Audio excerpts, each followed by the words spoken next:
Have you ever asked yourselves how do ethics and epistemology contribute to the construction of fairer societies? And how is virtue linked to all of this? Well, look no further, because in this video blog you will have the answer to that question.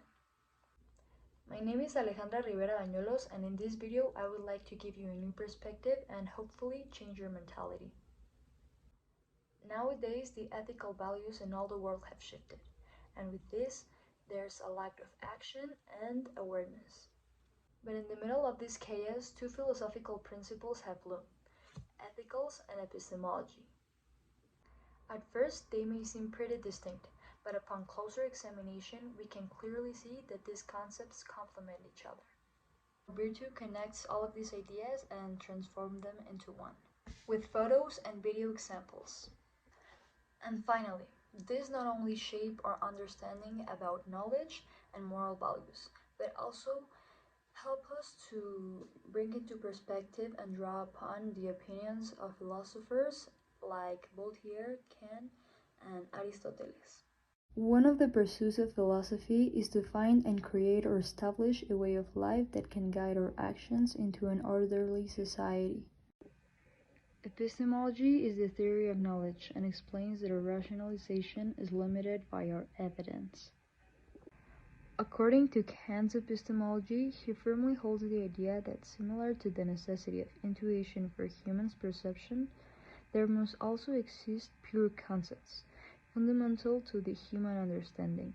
These concepts, lacking of any empirical content, serve as a structure for perspective. On the other hand, Voltaire believed above all in efficacy of reason, which states that you must question and find reasoning behind every belief. This concept is of vital relevance, given that the social progress could be achieved and neither religious nor political authority should be immune of this questioning.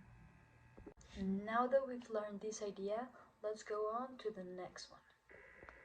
Ethics is defined as a branch of philosophy that studies morality of right and wrong behavior. It refers to the principles, values, and standards of conduct. It guides individuals into making fair, honest, and responsible decisions. In the search of a foundation for moral beliefs, we find moral realism, which means there are moral facts that exist independently of human opinion, like scientific facts. And, in the other hand, moral anti-realism. There are no moral facts, and all previously formed thoughts are directly linked to the culture or context. What's right or wrong can vary between social groups, and it is basically all relative. From my perspective, I think it's a mix between both, because from one hand you can say there are undoubtable truths about like being fair and all of that stuff, but in the other one you can not deny that there are different cultures and not everything is going to be the same.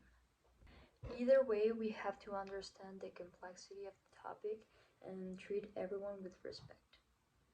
Aristoteles had the moral realization that we all as humans aspire to be accomplished and also successful people, so therefore virtue is a concept that we all desire. It basically means having high moral standards. This includes getting along with others, giving constructive criticism in a gentle way, and also having good judgments between others. Aristoteles describes this as the golden mean, which means a sweet point between two vices. Basically, balance. And the amazing part here is that we can all learn to be virtuous, not by reading or by studying, but by hanging out with people that we know have this kind of actions and characteristics to their personality, and we can adapt this to our actions over and over again so that it meets with our character. All of this leads to eudaimonia, which means a life lived well, or basically that feeling when you have accomplishments, fulfillment, and peace. In a nutshell, if we just focus on being good people, the right actions will follow effortlessly. Thank you for your attention, and I hope you enjoyed and learned something about this video blog.